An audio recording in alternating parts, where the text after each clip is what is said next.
Welcome to Real Estate Coaching Radio, starring award-winning real estate coaches and #1 international best-selling authors Tim and Julie Harris. This is the #1 daily radio show for realtors looking for a no BS authentic real-time coaching experience. What's really working in today's market, how to generate more leads, make more money, and have more time for what you love in your life. And now your hosts, Tim and Julie Harris.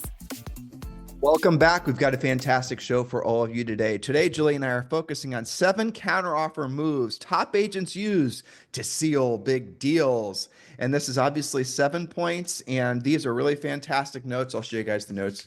It's a two-pager. It's a two-pager. We might not get to all of them, but we'll see how it goes. Right, but you're going to want these notes, and obviously we prepared these notes for our newsletter. So if you want the newsletter, or if you want the notes, you got to subscribe to the newsletter. And the best part is, I'm sure all of you will agree, the newsletter doesn't cost you anything to subscribe to.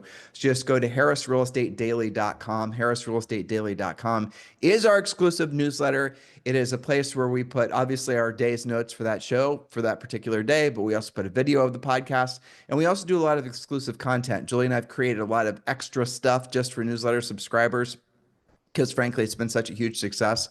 Something like 20,000 of you subscribe or have subscribed, and we have a huge open rate, huge everything. So you're really appreciating the information. We're frankly loving doing it as well. So yes, do subscribe to the newsletter. Do that right away. Just go to harrisrealestatedaily.com. All you've got to do is drop your email address in the little bar, and then you've got to pop over to your normal email, and you've got to double opt in confirming you want the subscription. Julie Harris, let's just jump right in. Why is this an especially relevant topic in today's market? Yes, well, as you mentioned, we're talking about 7 counteroffer moves top agents use to seal big deals. Now, we've had several coaching clients, podcast listeners, who have requested some more help with negotiating, because gone are the days, for the most part, where it's just about picking the best of 20 offers, right? Or maybe you had to waive an inspection or an appraisal contingency, but negotiating really was not quite as hairy as it's become. So a lot of agents have asked about things like home sale contingencies and what constitutes a lowball. Every agent that looks at something, anything less than full list price or over list price, is labeled a lowball. So we're going to clarify a lot of that. In the fast-paced world of real estate, a shaky counteroffer, or worse, no counteroffer at all, can kill a deal faster than you can say closing costs. According to NAR, 68% of home sales in 2024 involved at least one counteroffer. That's up hugely over previous years. And this is looking like the same thing, especially because in the country, we're averaging about 5% more inventory, but there are places where inventory is up by 20%. Why do you care? Because if your buyer doesn't get in contract right away, the listing agent can't just say, well, stand in line, I've got 10 other offers. They can just go buy something else. So it does matter. Mastering negotiation is non-negotiable for agents aiming for bigger commissions, and I would say commissions closer together. So we've got 7 proven counter offer strategies. And Tim, did we tell them how to get these in the newsletter? Because there are a lot of notes. Okay. Well, I'm reading your notes actually as you were reading your introduction, and I was thinking it's not an exact checklist, but this would be a great checklist for somebody in anticipation of having to do a lot of negotiation. It gives you the overview. And remember, guys, these are just our notes from today's podcast, and we know you guys love the podcast. It's always one of the most downloaded podcasts in our section on iTunes every single day. The rankings come out every single day, and we're usually top 50, sometimes top 25 in our section on iTunes. And that is really I think it's a testament not just to the work we do, but the fact that you guys appreciate the work we do and you're using this information for your own betterment and also for helping your customers. And that's the reason we keep doing it. It's very motivational for us. But again, get these notes, go to harrisrealestatedaily.com. Julie, point number 1, anchor your counter with market data and net sheets. Let me set this up a little bit better. So if you had received an offer, now, even if let's assume that it's going to be an offer that's going to make the seller a little bit squeamish. And those come in sometimes. And sometimes you have to emotionally prepare. By the way, one of the best times to emotionally prepare the seller for a lowball offer or for an offer that's lower than what the seller expected is way before you receive it. That way the emotional, the emotional brunt of the sense of fear of loss of their less than high inflated price, the aspirational pricing bubble popping in their minds, that causes a lot of negative emotions. So one of the in addition to Julie's notes, is always be preparing them for the reality that in this market, it's expected that we're going to receive offers. And don't be surprised if we receive some offers that are not in alignment with your expectations, because a lot of buyers have been reading too many doom and gloom headlines, thinking that the sellers are somehow, fire sale their properties. So if we receive receive one of those offers, Mr. Seller, here's the script, listeners or viewers, if you're on YouTube, is that Mr. Seller, and this is if you receive an offer that's less than what the seller expected, less than maybe even what you expect, maybe just a ridiculous, stupid offer. Mr. Seller, listen, I appreciate the fact that you're angry about the offer that we received from these buyers and from this buyer's agent. And I get it. I totally agree with you. This offer is not in alignment with what the market tells us the property's worth.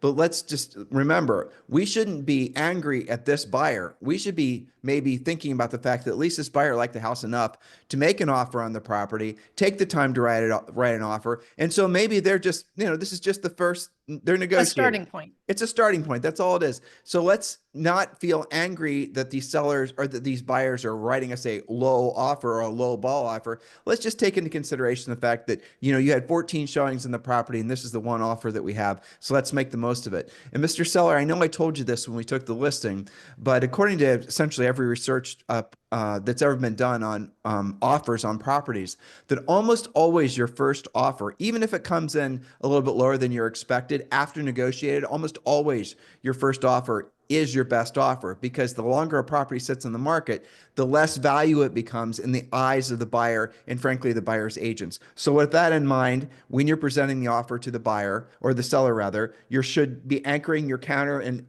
your offer before you present it with market data and net sheets. Julie? Well, so for example, everything you said, and I remember many times where you would call sellers ahead of time. And similarly, when you've got a second or a third showing, you would call them ahead of time and say, look, they are comparing your house to 2 other homes, and we're lucky to get this second showing from them. So I know that the other 2 houses are about $30,000 less than where we're priced. So I'm not sure where they're going to come in. And so what that did, and I think that you will agree with this because we observed this, this is a great lesson, is that when you have, we used to call that the call before really presenting the actual offer, assuming you were going to get one. And that's usually after talking to the buyer's agent who might have said to you ahead of time, hey, they love the house, but they've got these other 2 offers and they're priced less and they've got more bells and whistles, whatever. So you would call the seller and sort of pre-program them that it might come in low. And here's what's interesting. Let's say it takes 2 or 3 days, then you got another second showing. Maybe you live through another open house and they still don't have that offer. During that 2 or 3 days, that seller or that seller couple is going to be like, God, how low could we accept? They're thinking. And what was interesting is they're in their minds are almost always going to go lower than where that offer is going to come in. After they've had, but after, if you hit them with a low offer, so what Julie just said, it's perfect. And oh my gosh, my head is filling with scripts that we don't have time to do. Memories. Totally. I have probably 5 scripts I could give you guys right now. But the moral of the story is that what she said, the call before the call. And the call before the call happens quite literally, the call to present the offer. But you also need to be preparing, as I said, the seller for potential price adjustments, or don't say it like that, potential repositioning of the house in the market to correctly reflect the buyer's expectations. Excuse me. You need to do that really the second you take the listing, and don't have those conversations necessarily with the seller until after you've taken the listing, because that's really what you're getting paid for your expertise. So what you're doing is you're preparing them for what how to translate what the market is going to tell us based on the number of showings, lack of showings, the feedback, make sure you're getting feedback, and the time on the market. So if you've given them, set the expectations so that longer days on the market is not good, fewer showings is not good. You've done all the work. When it comes time for you to actually, you finally have maybe it's your own offer, or maybe it's an offer from somebody else. It's really important that you call them and now I'm not going to say lower their expectations, but I'm going to say have them reset their expectations so they're more realistic. That way, if the offer comes in higher, you're going to have moved. They're going to be, obviously very happy about that. But if the offer comes in lower than what they expect, they're not going to react negatively towards you. Because if you do this wrong, and this is terrible, but this is what happens. If you do this wrong and you present a low ball, as in the seller's eyes, offer to the seller, they could get so pissed off that they'll fire you. And that includes even your best friend from high school, your center of influence, past client seller, because Yeah, or they might reject a perfectly good offer just because you haven't done this positioning. right. So I agree with everything that you said. I want to show our listeners how to use some facts, because our point number one is how to use market data and net sheets. And you want to take every subject property by itself. So let me give two examples. Facts trump feelings in negotiations. You're going to ground your counteroffer with a fresh comparable market analysis. Things happen while you're sitting on the market, right? To validate your position. Or you might use your fresh CMA to do what Tim was just talking about, to position your seller. Depends on how it goes. So let's look at first scenario. If your comparables show recent sales closing at 101% of list price, use this to justify countering a lower offer with a data-backed number, right? For example, you could say, based on the following comparables, we're countering at X. That doesn't mean you're coming in at full list back at them, but you can say, because the past three sales came in at 101% over what we're currently listed at, and your offer is only 92%. So we're going to counter offer you based on our comparables. That buyer's agent might not even be using the same comparables. Now, let's take a breath. Let's take a breath. Yeah. Okay. So really what Julie's trying to help you guys understand is when you're on the listing side of things, the worst thing for you to do is assuming the buyer's agent has done their job. So what Julie's telling you how to do, what she's telling you what to do is how to essentially present the actual factual current market data to the buyer's agent, assuming it's not you, and to the seller. So everyone's operating off the same set of data points. And if the buyer's agent then sees the data, agrees that these are the most recent comps, and their buyer still comes in at a lower price, then that's probably not a serious buyer. Or frankly, the buyer's agent doesn't have the skill set to get the deal together. But at least or the buyer might not be qualified to come in at list price. That's true. But Julie, let's move on to point number two. All right. Sure. So point number two is uncover their true priorities. What do you mean by that point? Well, price isn't always the number one thing, is it? To negotiate effectively, call the other agent and ask, no matter what side you're on, call the other agent and ask what's the most important thing to your client. They might still say price, but you can say price and what else? I recently had a new coaching client come to us because they said, I can't believe what happened. I thought I wrote the perfect offer. I said that we could close in 2 weeks and it's all cash. But I was surprised to find out that the seller didn't want to close in 2 weeks. They wanted a 2-month lease back. Right. An otherwise great contract, assuming that price was the number one thing and assuming that the seller, like their seller, wanted to close right away. And yet they lost that position. So find out what's actually important. For example, is it, closing costs? Maybe a buyer comes in lower than the seller wants and asks for closing costs, but if the seller counters a little bit over list and gives them the closing costs, now you've got a deal. So what's the most important thing in addition to, or maybe even instead of, price? We have a lot of coaching clients that report that they were not the highest offer, but they were the strongest buyer. That might make a difference too. So uncovering their true priorities, no matter what side you're on. And then point number 3, diffuse emotions with empathy. Lowball offers can spark frustration, but emotional sellers will derail the deal. And by the way, anything, especially in today's kind of post-COVID era, low interest rate, crazy market, most sellers will call anything less than list a lowball offer. So even though it's not to you, in their mind, they're going to call it that. Julie, So let's interject here. Point 2 and 3 are kind of the same. Well, not really completely, but mostly it's about knowing the motivation. So Yes. Julie's presenting this to you guys as if you're on the list side, and she's suggesting that you obviously find out as much motivational things about the buyer when you're receiving an offer, but also you better have pre-qualified your seller when you took the listing and know exactly what's most important to them. And she also said something that's really important. You guys will be shocked how frequently the price is not the most, and if it's the most important thing to the seller or to the buyer, rather, it's probably because they barely qualify for the house they're making an offer on. And again, you're going to be stuck in situations oftentimes where the buyer's agent hasn't really fully pre-qualified their buyer. So you're going to have to sort of, it's a bit of a fishing expedition sometimes, unfortunately, but at least know the motivation of your seller. And if you're on the buyer side of things, like for example, again, I don't want to give too many stories about this because it's Julie and I will just ramble forever. But you might find that, for example, a seller does not really, if you ask them what the top 5 priorities they are, it's going to most always be the convenience. That's going to be number 1 almost always. In other words, are they going to have to move twice? Are they going to be able to go seamlessly from one house to the next, assuming that's the scenario? Those types of things. You might find that it's going to be that they don't want to screw around with inspections. Or you might find that they want to move their pet cemetery. We've had all of this in all of our coaching Real clients. story. We could tell you guys thousands of stories. Yeah. You might find that the buyer actually doesn't mind paying full list price, but they want the seller's pool table and hot tub. You guys got to dig into all these things. But approaching this as if the most important thing is the price is a mistake, because what's the most important to most people is convenience. Is most important to most people is the least amount of stress. And you got, again, amateurish mistake. Don't get stuck on the whole, I'm looking for a good deal, or those types of things that buyers will often say. Mr. Buyer, I appreciate that. I hear a lot of folks saying that they're looking for a good deal. What does a good deal mean to you? And when they say what a good deal means to them, it might just be, well, I want to be able to move in before school starts.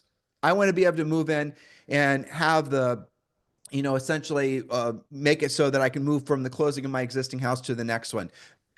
Hopefully you're understanding price is not always the most important thing. And if you get stuck on price and you essentially lose contact with the fact that people make decisions emotionally, usually not analytically, you're going to lose transactions. You're going to be a terrible negotiator, because you're forgetting that you're dealing with someone's home on the seller side and you're dealing with someone's potential home on the buyer side. Obviously, it's a stressful thing to move, right? I mean, it's always in the top Totally. 3 or 4 things that people list, right? And So Julie, it's a good point in here. If you guys, we're going to continue doing our masterminds as long as you guys continue wanting us to do them. They're free. You can join one of our masterminds this week. I think Julie and I have scheduled ourselves for 3 again this week. With these masterminds are fantastic. Every time we do them, more and more people are attending. A lot of people are attending more than once, which is great. But just go to harrismastermind.com and you can register for free. The link is down below. And let me tell you, what we're doing on these masterminds is we're focusing on helping you guys overcome the 3 biggest challenges. We're not just telling you what the challenges are. We're telling you what the challenges are, and we're giving you actual drill down solutions to these challenges. So the 3 biggest challenges agents are having now in their real estate businesses, and you can attend this mastermind for free. Just go to harrismastermind.com or click the link below in the show description. We're having a lot of fun doing them. And based on the feedback, you guys are having a lot of fun attending them. So just go to harrismastermind.com. The last one was about 2 hours long with the questions. So that gives you an idea of how much we're drilling down and truly helping you guys solve for those 3 biggest challenges. All right, Julie, let's move on to point number 4. Point number 4 is close the gaps with a split the difference strategy. This is something that, we have a generation of agents that haven't had to think this way, right? So for example, let's say you're $20,000 apart. And maybe the seller freaked out. How the heck did I come down $20,000? We'll split the difference, right? So come down $10,000 and meet them halfway. Again, massive amount of communication back and forth is to your advantage. I think that probably 50% of deals don't happen because agents aren't asking these types of questions. Is what if we meet you in the middle, right? So split the difference. And another secret that goes along with that is don't let any deal die while it's on your plate. Don't be responsible for the negotiation ending with you. Always have a way to come back. Maybe you have to split the difference twice and you land on an acceptable price. Maybe you split the difference and you give closing costs. Go ahead. Let me give an advanced player tip. All right. So this is for advanced players only. You can tell our daughter loves video games. So when you sometimes in some of these negotiations, this is going to happen at all price points.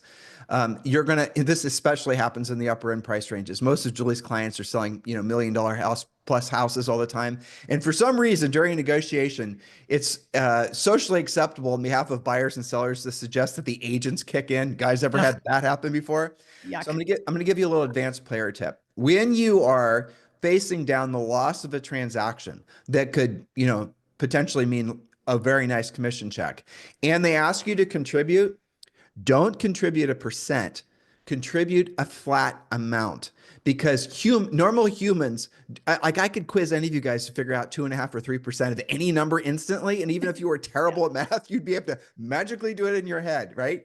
Mm-hmm. So that's called realtor math. You could do it quite easily, but consumers don't think in terms of percents. Consumers are going to think in terms of dollar amounts. So even if you have the most some guy that just is absolutely he'll go to the grocery store and argue about the price of eggs, right? Every single thing in this guy's life is about a negotiation. He always feels like he has to get a good deal. You might be one of those people yourself, all right?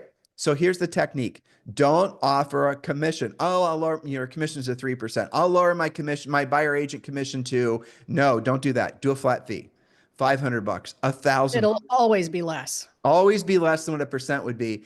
And they'll all, because most times when people are negotiating, again, this was advanced player tip, they're just doing it to do it. They're just doing it because they feel like they're supposed to. Could be cultural. It just could be because they're jerks. It could They want something. It doesn't have to be a percent. Right. They just want to feel like you're part of the game, right? Especially when something's being ground and when the price or something's being grinded on a little bit and they ask for it. Don't ever offer any of your commission unless you've exercised. And if you don't know how to negotiate, you won't have gotten to this point. You guys who negotiate right away offering your commission, that is just a lack of skill that you can make up when you join Premier Coaching, and it's costing you a lot of money. That's the go-to negotiation tactic for most agents. They just kick in. Inspection problem, I'll just pay for it. Any kind of problem, I'll just pay for it. Don't do it that way. It's not your house. I mean, look, you can, this is a joke, but you guys can kick in commission if you're going to participate in the appreciation, right? So if the seller or the buyer is going to include you on future appreciation bonuses, right, when they sell the house in 7 years, then okay, you're more than willing to help, make an investment into the transaction, but you are, you deserve to be paid the most the market will pay. And the most the market will pay has already been dictated when the commission set, when you negotiate your commission. So do not give up your commission. It's, that's lack of skill. Hopefully I've made that point, not offended anybody, but if absolutely pressed, if facing down the loss of a transaction, you can and should contribute a dollar amount. And a dollar amount, like Julie said, and make it small, and you'll be shocked. Like normally you would, let's say you're doing a, commission, the commission is $30,000 and, whatever comes to pass that you have, and someone's pressuring you to put in $10,000 and you just done it in the past. So, okay, whatever, I'll just chip in a percent, whatever, don't do it. Instead say, you know what? I agree with you. Let's just do it this way. Let's just go, I'll put in $1,500 to help you. And they'll say, okay, because it's their ego just wanting to have them feel like they won. Exactly. It's all it is. And by the way, a lot of times when you're dealing with cranky sellers about pricing, it's also just their ego wanting to feel like they're right. Most times conflict in life, but especially when people are under pressure, comes down to them wanting to feel like they're right. And if you are on the right side of their egos and aren't in conflict with it, you're going to win. So you put them in situations where they can feel like they won, and don't make a big deal of it. When you negotiate something, when you help them through a problem, don't make it about you. Don't pat yourself in the back. Don't take a victory lap. I really negotiated all this. They don't want to hear that. They want to hear how you've helped them solve a problem. If this doesn't resonate with you, a few more transactions from now, it will. Because really, at the end of the day, if you've not run into problems like this, it's because you haven't done enough deals. You will run into problems like this, especially as you do more transactions. And a market like this that's changing, it's going to be completely normal for you to have to feel like you're over negotiating every deal. Remember the little advanced player tip I just gave you. All right, Julie, point number 5, push for commitment with a closing question. What do you mean by that?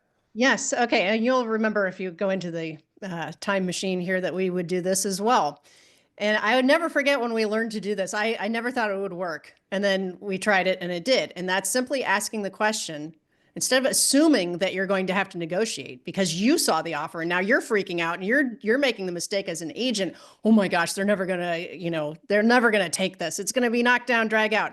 Be quiet and just ask them, what would happen if we simply accepted this offer? Mm-hmm. And then don't say anything. Now it helps to give them a net sheet, especially if most sellers are in a pretty good equity position right now. So give them a net sheet and say, gosh, if we accepted this offer, you're walking away with X couple $100,000 and you'll be able to make your move. And then highlight the good things about the offer. This is a 30-day close. They're giving you a 30-day free lease back. What would happen if we just accepted that? Now, the key to this is you can't say anything after that. What would happen if we just accepted it and let them think about it? And the amount of times that they say, well, I guess we could make that work. Don't you remember, learning that and totally. Being shocked when Completely. Sometimes they didn't want to fight about it?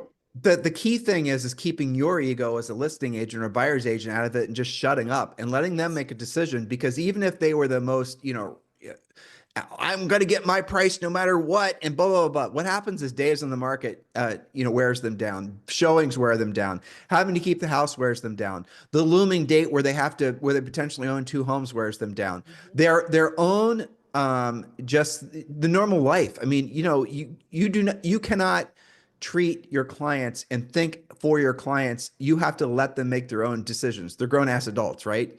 So when you get an offer, and by the way, this technique also works with home inspections. So when you get an offer in, what you should do, Julie just said, is you need to prep the offer, do a net sheet for them, send it over to them ahead of time, and tell them you're going to call them in about an hour after they've had a chance to review it. And you don't show up with your preconceived notions how they're going to react. Just keep your mouth shut and see what they have to say. Because like Julie just said, you'll be shocked how frequently, even the one that's, oh, I'm going to get my 750, or you all can just, blah, blah, blah, blah. And the offer comes in at 725. They're like, okay. And of just, going back to my example of the home inspection, you are representing a seller or even a buyer. The home inspection comes back with a litany of garbage that needs to be done. Don't go and negotiate it and blah, blah, blah, blah, blah. Just go and send it over to the buyer or the seller and say, well, here's the home inspection. Let me know what you think.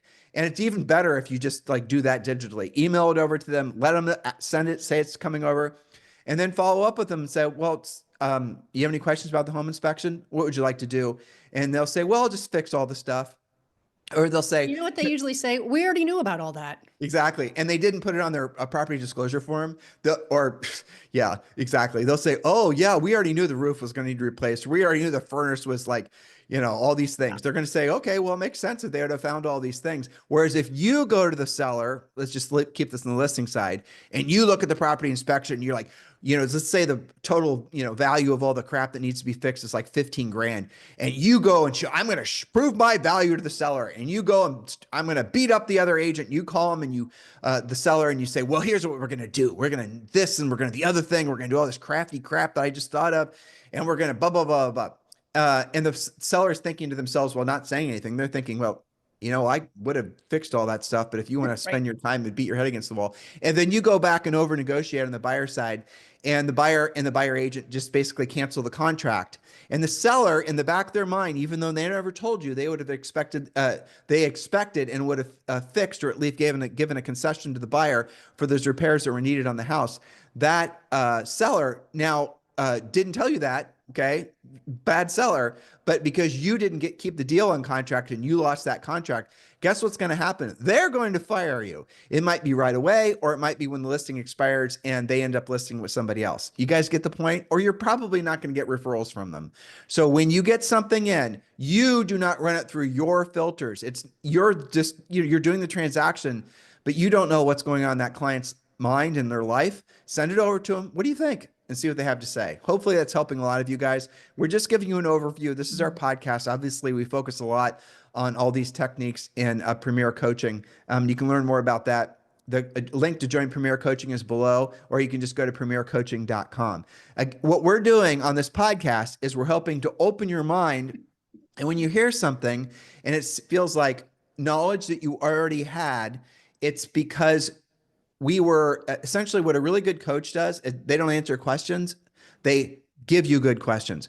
Our job isn't to come up with the answers all the time. Our job is to give you the great questions and you self-discover the answers. That's what coaching is. This podcast is, we're just training. So this is not coaching. Don't be confused. Because when we just tell you something like what we do on this podcast, you're absorbing maybe 10%. But when you're being coached, you're absorbing like 90% because you're self-discovering the answers. That's really what true coaching is. And please don't be confused. This is training, and hopefully you'll agree that it's great training because we certainly put our hearts and souls into it. Next point, Julie, point number 6, distinguish lowball offers from market-based offers. What do you mean by that? Yes, as we said earlier, in today's market, most of the time sellers are going to think anything less than list or over list, they're going to say, oh, they lowballed me. Okay, but was it really a lowball? Not every offer is. If new comparables show recent sales below your list price, the offer might be actually very reasonable and your listing might be overpriced. So is it an overpriced listing with a reasonable offer on it, or is it a correctly priced listing where the buyer needs to come up? You should inject in there. Right. So it's not just resale. You guys in many markets, most markets are competing against new construction. So don't just focus on what the new builders are offering or what they're asking in terms of pricing, because mostly the pricing is going to be higher than resale, but you better sure as heck be paying attention to what they're doing in terms of financing, because they are flooding the market, especially in places like Texas, with absolutely phenomenal financing that's causing their $750,000 homes to have monthly payments that are equivalent of like $500,000 homes. And if you're competing against that new construction house and you're like 650 and you figure, well, that house is 100,000 more than mine, my house is more desirable. Yes, it's not new, it needs some work. And you're thinking you're safe. And all of a sudden the builders competing with each other start lowering payments because they're buying down interest rates. Then you're not overpriced technically. You're just not competitive because the builders have, played one of the builder cards and they're now able to offer lower payments on their products. That will completely not show up in the MLS. It's just going to show up in market data. So you have to be aware of all the variables that's going to affect the sellability of a house. And really, this also goes true on the buyer side too. A buyer is going to make a payment decision. People say housing's overpriced. Okay, I can understand why you'd say that. But really what the issue is, it's not that the housing's overpriced, the payments are too high. So if you had, for example, that house isn't worth $750,000. Okay, well, what if I told you that $750,000 house is, $3,000 a month? Do you care how much it is? Nope.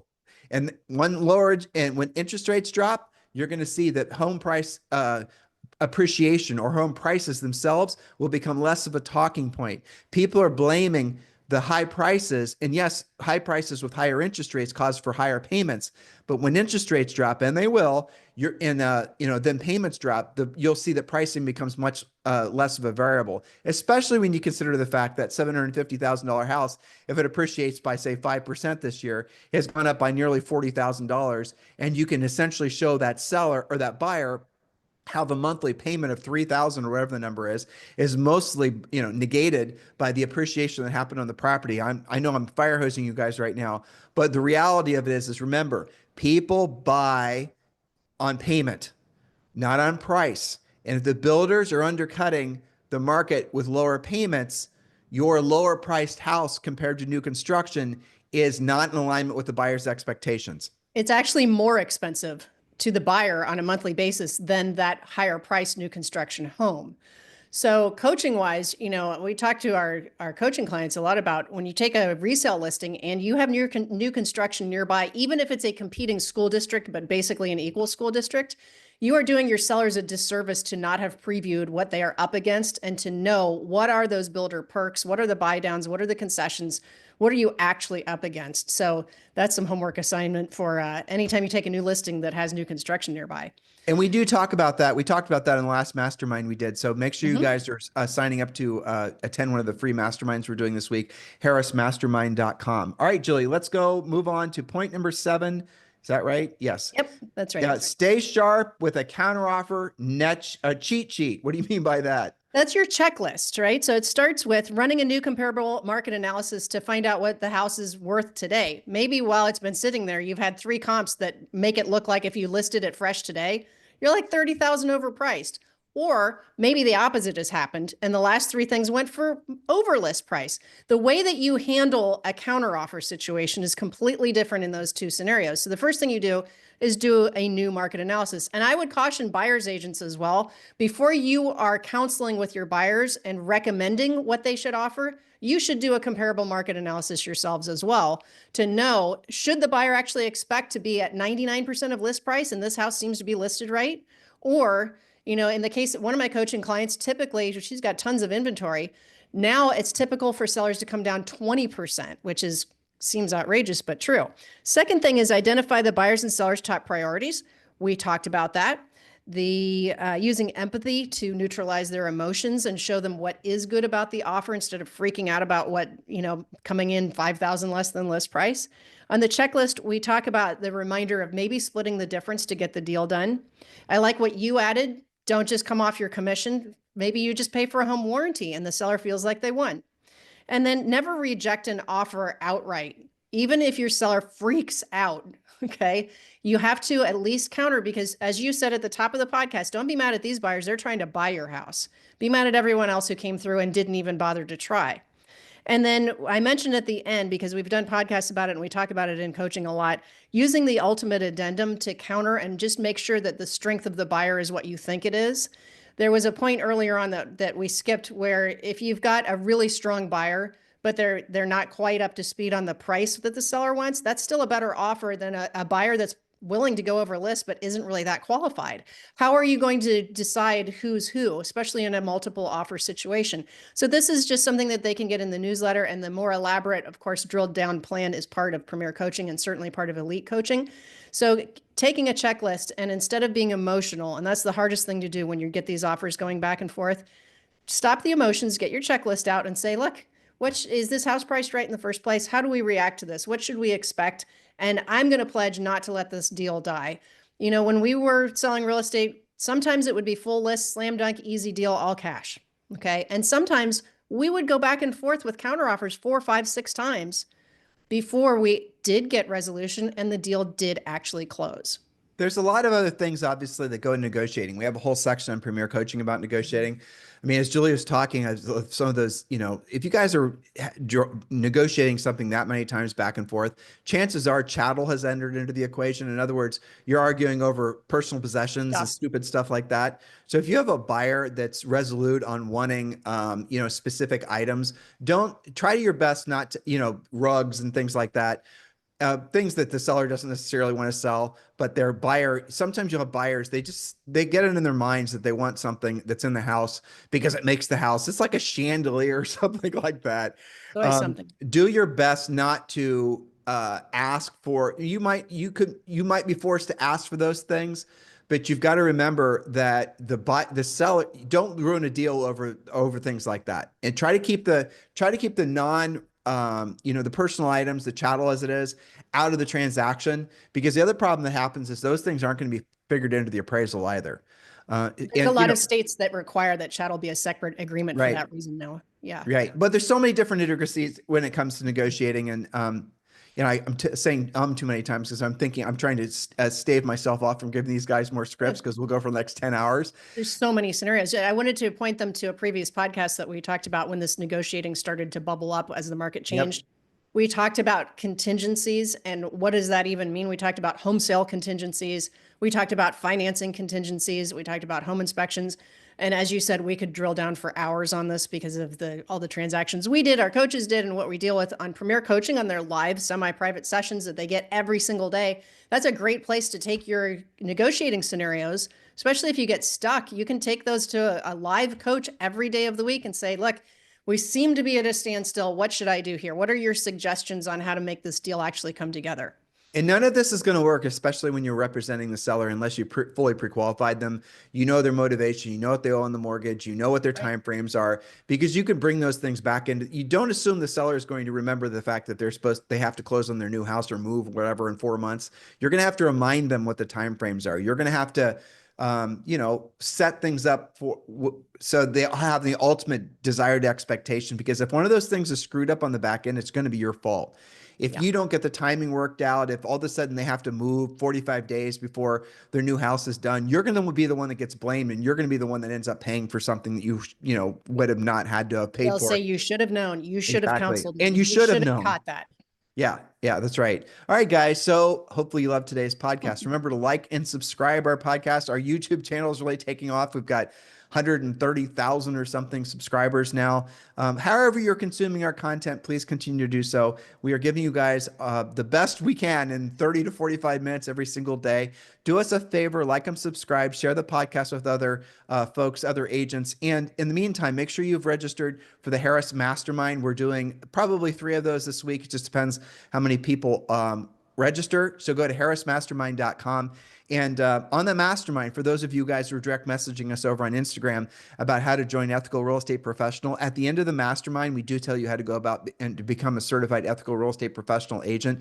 So more information when you attend the Harris Mastermind, just go to harrismastermind.com. In the meantime, have a fantastic day. We'll talk with you on the show tomorrow. Hello, thank you for having watched this video. Please remember to subscribe to our YouTube channel. That's right. And don't forget to hit that like button, leave your comments and questions below, and we will get right back with you. Thank you for watching this video. And remember to watch the next one. You're going to love that one.